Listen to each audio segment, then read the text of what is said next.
My birth story of hope is when I first started off with doing my pregnancy journey, I really wanted an all natural birth, no epidural. I was doing all the deep breathing and doing all the different poses to have a natural, healthy birth. When it came to the actual delivery day, we ended up having to have a C-section because my baby was in distress. And at that time, we didn't understand what the distress was. And I had called my mother and my grandmother, and they came up to the hospital where I was. I was not ready for that. And I had processed this whole natural experience. We were rushed back into the operating room. Everyone was very lovely.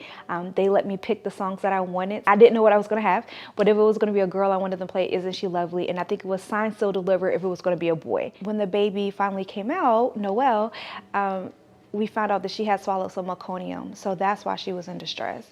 And so because of that, she had to go into the NICU. And so I really didn't have the time to put her on my chest and to bond with her.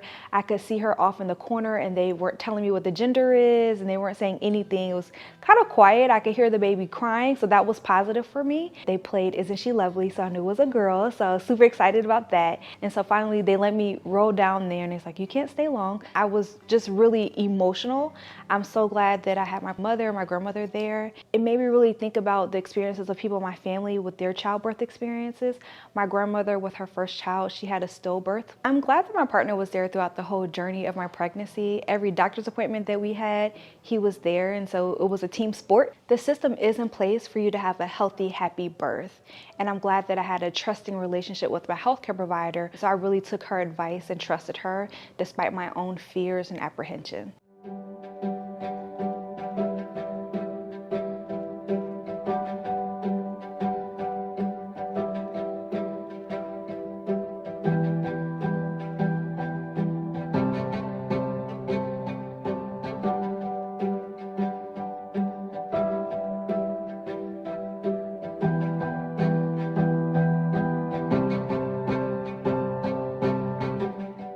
My baby is safe and healthy, and I made a decision that was very wise to have the C-section for her to be here, to have a great life and a life on her own terms.